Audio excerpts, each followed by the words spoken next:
Jemaah subuh yang diberkahi Allah, kita masuk ke bab Az-Zikr.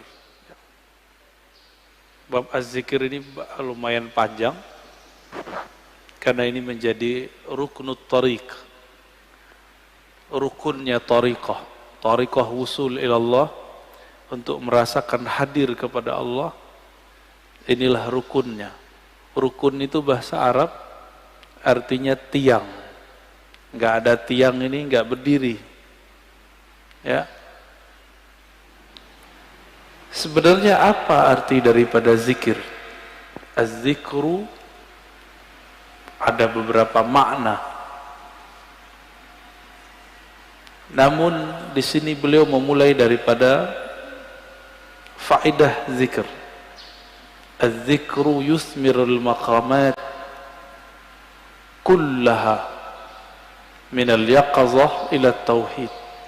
Jadi zikir itu menghantarkan orang dari kesadaran batin, kita sadar nih, kita baca, ila tauhid, kepada tauhid, mengesahkan Allah subhanahu wa ta'ala.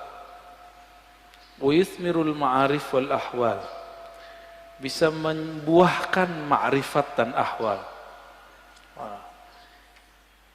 Sebelum masuk ke bagian-bagian intinya, mari kita baca Al-Fatihah untuk baginda Nabi Muhammad sallallahu alaihi wasallam, karena beliaulah Sayyiduz Zakirin, pemimpin ahli zikir, dan kita kirimkan, kita bacakan untuk qalbu kita. Dan begitu juga pengarang kitab ini, Syekh Abdul Qadir Isa Asy-Syadzili Al-Qadiri. Al-Fatihah. A'udzubillahi minasyaitonir rajim. Bismillahirrahmanirrahim. إياك نعبد وإياك نستعين صراط الذين أنعمت عليهم غير المغضوب عليهم ولا الضالين.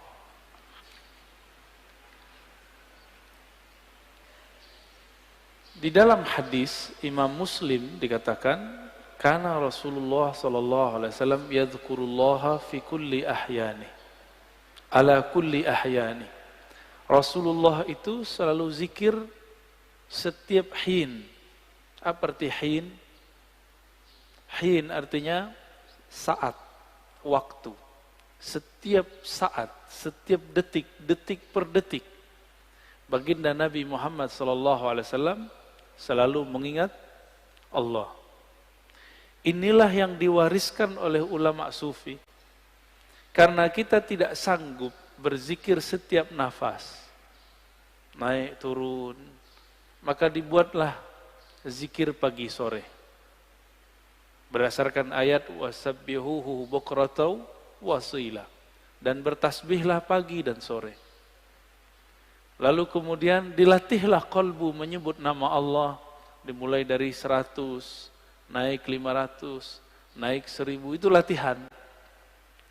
Angka-angka itu cuma latihan, bukan riya.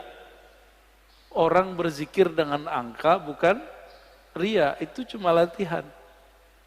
Puncaknya nanti tidak pakai angka lagi. Tapi kapan kita zikir tanpa pakai angka? Kalau sudah menjadi pewaris Rasulullah sallallahu alaihi wasallam. Malaikat-malaikat Allah dari awal dicipta sampai sekarang itu mereka cuma mengamalkan 1 atau 2 zikir. Jadi ada malaikat yang zikirnya cuma subhanallah, ada yang subhanadzil izzati wal jabarut, ada yang zikirnya cuma Allahu akbar, ada yang zikirnya cuma la ilaha illallah. Itu malaikat, dan gak putus. Maka di saat seseorang berzikir sebanyak-banyaknya, di saat itu sisi malaikatnya muncul. Malaikat tidur enggak? Enggak. Malaikat lalai? Enggak. Malaikat makan? Enggak. Makanya orang-orang yang sudah ahli zikir ini, makannya bisa berkurang. Tidurnya bisa berkurang. Karena dia sudah mirip dengan malaikat. Nah, itu namanya ahwal malakiyah. Ahwal malaikat. Tapi ini enggak boleh lama-lama, bisa mati dia. Tubuh ini tubuh insan, tubuh bashar. Mesti dikembalikan kepada basyariah. Manusia butuh makan. Manusia perlu tidur.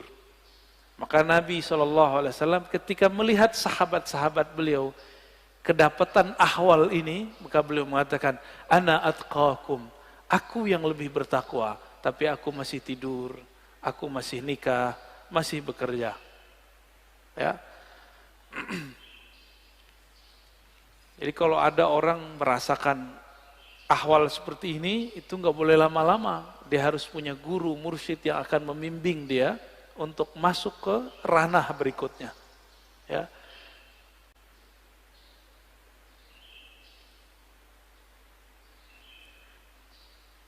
Kata zikir artinya ada dua.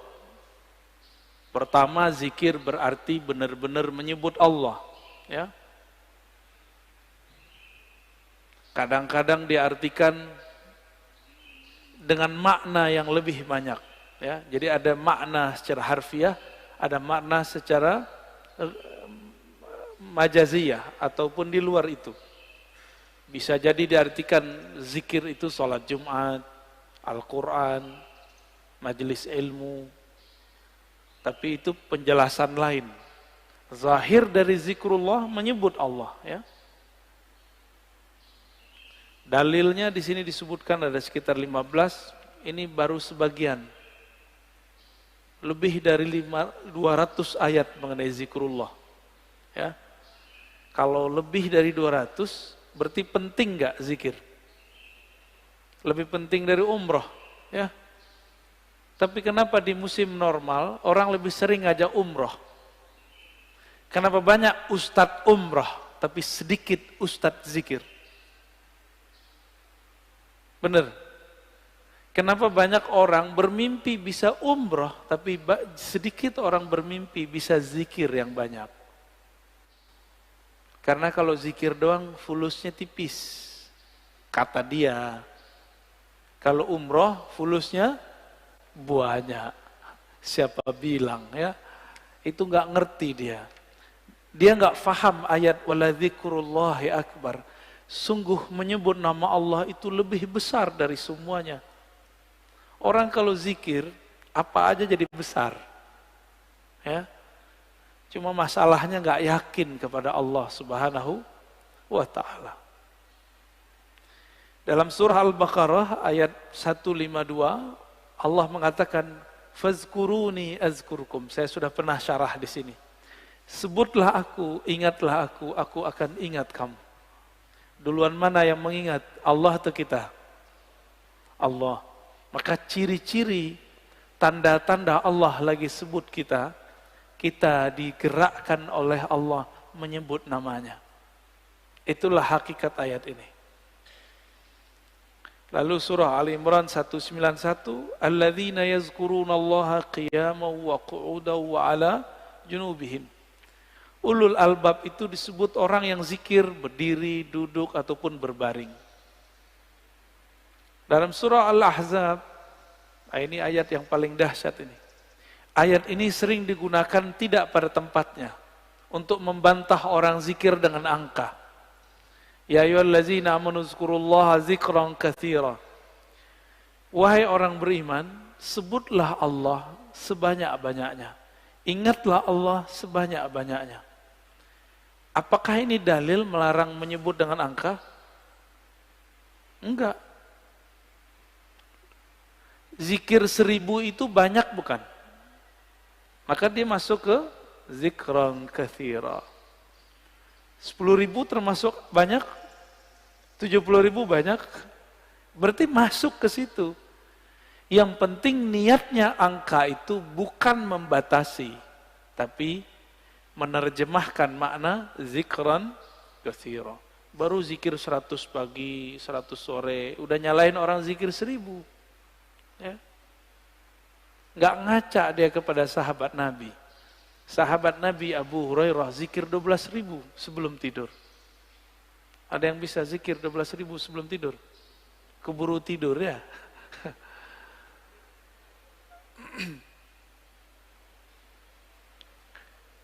Ada surat Ar-Ra'd ayat 28. Ala bidzikrillah tatmainnul qulub.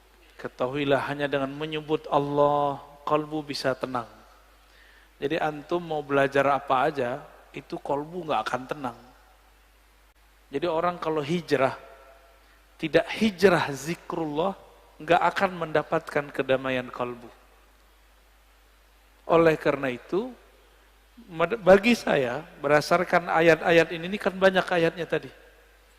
Belajar zikir itu bukan sunnat, tapi wajib. Ya, belajar zikir itu sunnat, salah itu. Belajar zikir itu wajib. Kenapa disebut wajib? Allah mengatakan, aqimis salata li dzikri. Dirikan salat untuk mengingatku. Salat wajib enggak? Wajib. Supaya kita dari awal takbir sampai assalamualaikum connect kepada Allah SWT, maka yang dilatihkan apa? Gerakan yang bagus atau zikir yang mantap? Apa yang dilatihkan? Dirikanlah sholat untuk mengingatku. Berarti yang dilatihkan apa? Mengingat Allah yang dilatihkan. Jangan sibuk masalah ini wajahtu atau enggak pakai ini. Enggak khusyuk antum ntar, malah kusut nanti. Jangan sibuk masalah usoli bid'ah atau tidak bid'ah, enggak khusyuk nanti. Oh ini kan ilmiah. Ilmiah itu bagian akal. Kalau sholat pakai kolbu. Jadi kita nggak ada debat lagi kalau sholat. Antum mulai sholat debat. Wah imamnya jahar nih bismillahnya. Kata mazhab ini ngaji lagi sholat. Ya, pengajian dia lagi sholat. Kuliah aja kali ya. Imamnya kunut. Debat lagi di hatinya. Kunut itu menurut imam ini bid'ah. Ngapain? Sholat itu bukan lagi berdebat. Sholat itu menikmati santapan-santapan zikrullah. Ya. Jangankan itu. Muawiyah ibn al-Hakam al-Aslami, ada orang bersin lagi sholat. Dia lagi sholat. Dia baca yarhamukallah. Gimana Pak? Boleh nggak? Kita lagi sholat, ada orang bersin, terus kita bilang, yarhamukallah, gimana? Gimana sholatnya? Masalahnya sahabat ini kan nggak semua ngerti fikih. Nabi lagi ngajarin, lagi sholat, sahabat bentak dia. Kayak anak kecil dulu. Maka Nabi ini ngajarin sahabat betul-betul satu persatu. Lagi sholat, bentak sahabat, gimana tuh? Apa kata beliau? Selesai sholat, Nabi tidak mengata-ngataiku. Bi abi wa ummi, demi Allah, demi ayah ibuku. Beliaulah guru terbaik. Guru paling ideal, gak pernah ngata-ngatain orang. Terus Nabi bersabda, kata beliau, wahai Muawiyah, sholat itu la tasluh, tidaklah cocok kecuali zikrullah dan tasbih. Maksudnya, kamu gak usah tanggapin kalau ada orang bersin. Itu cuma nanggepin orang bersin, apalagi nanggepin orang kunut. Buat dalil lagi dalam hatinya ya. Wah, di mazhab gua nih gak ada nih. Gak ngangkat tangan ah. Debat, lagi sholat debat. Berdebat dengan diri sendiri. Ini kan kasihan.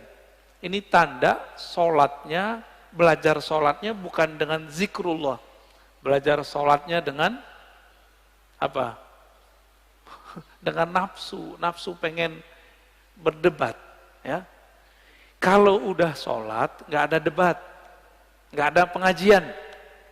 Ya, ngaji nanti habis sholat atau sebelum sholat. Taib. Ini dalilnya banyak sekali ya. Berdasarkan ayat ini semua, Ibnu Abbas radhiyallahu taala anhuma mengatakan, yang dimaksud dengan ayat-ayat tadi, Yazkurunallah fi adbaris salawat wa ghuduwan wa ashiyan wa kullama istayqaza min naumih wa kullama ghada aw raha min manzilih dzakarallaha katsira. Yang dimaksud ayat-ayat tadi, zikir pagi sore, orang yang tidak lalai karena bisnis, yaitu mereka yang zikir ba'da sholat, zikir ghuduwan wa asyiyan, pagi dan sore, zikir saat bangun, zikir saat berangkat, zikir saat pulang. Jadi nggak ada waktunya kecuali zikrullah. Qala Mujahid, murid dari Ibnu Abbas mengatakan, seseorang nggak disebut ahli zikir hatta yazkurallaha qa'iman wa qa'idan wa muttaji'an, sampai dia ingat Allah baik dalam keadaan duduk, berdiri ataupun tidur. Gimana caranya zikir dalam tidur, Pak? Udah ada yang nyoba belum? Ini aneh nih minum. Gimana cara zikir kalau lagi minum? Bismillah, itu zikir sebelum minum. Bismillah. Itu zikir sebelum minum. Lagi minum, zikirnya apa? Pusing kan? Nah, ini yang mau kita bahas nanti. Kita lagi makan, bisa nyebut nggak? Kan nggak bisa. Apa dong zikirnya? Zikirnya ada dua. Pertama, sebut di kolbu. Yang lebih tinggi, memandang air ini dari Allah. Memandang segarnya dari Allah. Kenyang dari Allah, itu zikir lagi makan. Gimana? Udah zikir lagi makan belum? Belum ya? Masih memandang nasi yang mengenyangkan. Masih memandang air yang menyegarkan. Berarti kita belum berzikir saat makan dan minum. Sederhana, rumah makan sederhana.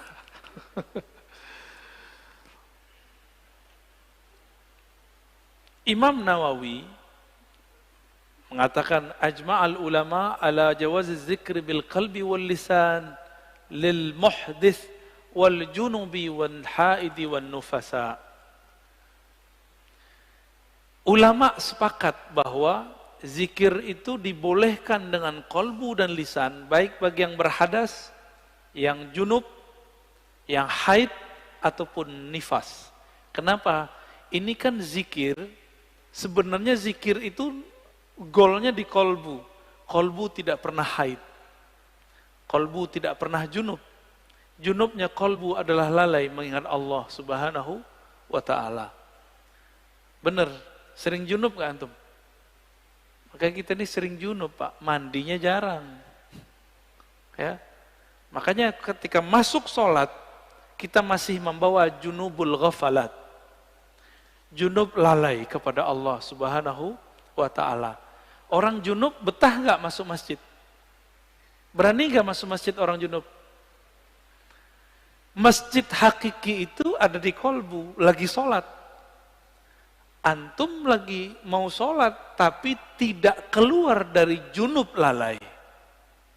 Gimana mau menikmati zikrullah? Ya, nggak bisa masuk. Jadi kita nggak bisa masuk ke kolbu kita. Padahal itu diri kita sendiri. Ya. Hadisnya sangat banyak. Ini ada hadis yang paling kenceng ya, paling dahsyat ini. Kata Nabi, masalul ladzi yadhkur rabbahu wal ladzi la yadhkur rabbahu kamasalil hayyi wal mayyit. Hadis ini riwayat Imam Bukhari ya, dalam kitab doa. Perumpamaan orang yang zikir dengan tidak zikir itu sama dengan orang hidup dan mati. Gimana? Berarti kita banyakkan hidupnya atau matinya? Jadi kalau hidung kita ini dibuka akan rasa penciumannya oleh Allah Subhanahu wa ta'ala, indera penciuman batinnya oleh Allah, kita akan mencium orang yang tidak zikir itu bau bangkai. Cuma alhamdulillah Allah tutup itu. Coba kalau dibukakan, Pak, kita setiap ke jalan kemana itu bau bangkai di mana-mana itu. Maka kita bersyukur kepada Allah, Allah tidak bukakan kasyaf yang banyak. Karena kalau kebanyakan kasyaf, bisa pusing sendiri kita nanti. Maka ada beberapa wali, gak berani mereka ke masjid. Karena kalau ke masjid, dia lihat muka orang macam-macam. Ada yang ria, ada yang muka monyet, ada yang muka kambing, ada yang muka babi. Ya, maka Imam Ghazali buat fatwa khusus untuk orang ini. Ya, dibolehkan oleh Imam Ghazali bagi orang ini tidak sholat di masjid sementara sampai ahwal itu hilang.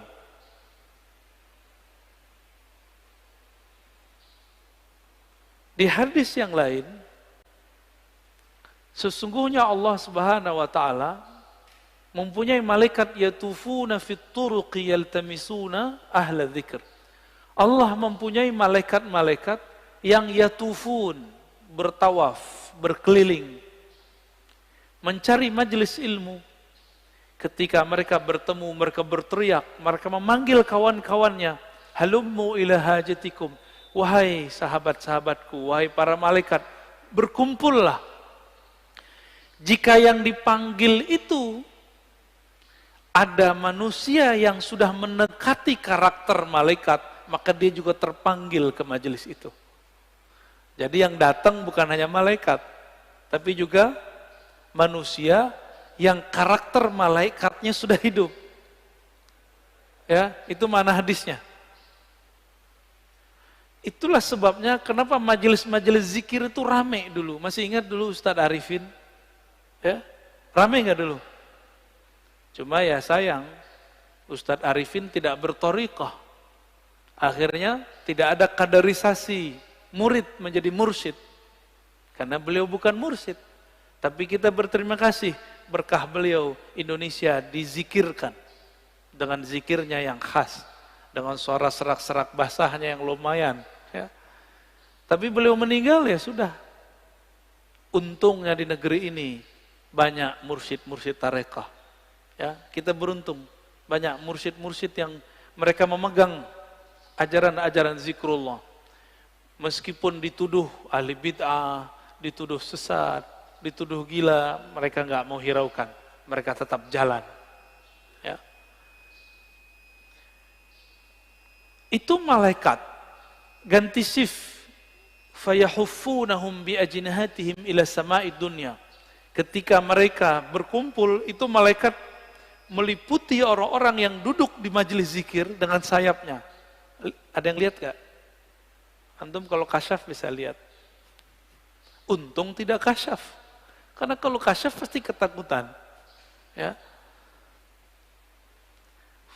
Itu sampai ke langit pertama. Nyundul langit. Makanya malaikat dari timur, dari barat lihat, wah kayaknya ada majelis zikir nih. Mereka akan berkumpul. Kalau ada manusia, kolbu yang sudah berzikir, dia akan ikut meramaikan majelis tersebut. Semoga kolbu kita termasuk kolbu yang sudah berzikir. Amin ya rabbal alamin. Semoga yang hadir ini dipandang Allah, kolbunya kolbu berzikir. Amin ya rabb. Lalu mereka ditanya oleh Allah, wa huwa a'lamu bihim. Pada Allah lebih tahu keadaan mereka. Ma yaqulu abdi. Apa yang dibaca oleh hambaku, wahai malaikat? Lalu mereka mengatakan, mereka bertasbih kepadamu, ya Allah. Bertahmid, ya Allah. Bertakbir, ya Allah. Bertahlil. Apa kata Allah? Hal ra'auni? Apakah mereka melihatku? Lalu para malaikat menjawab, tidak, ya Rabb.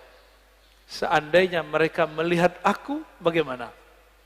Oh, kalau kita udah melihat Allah, antum tuh gak mau kerja lagi. Mungkin gak mau nikah lagi. Ya udah asik dengan zikrullah. Ini hadisnya panjang ya. Maka disebut dengan humul julasa la yasqa bihim jalisuhum.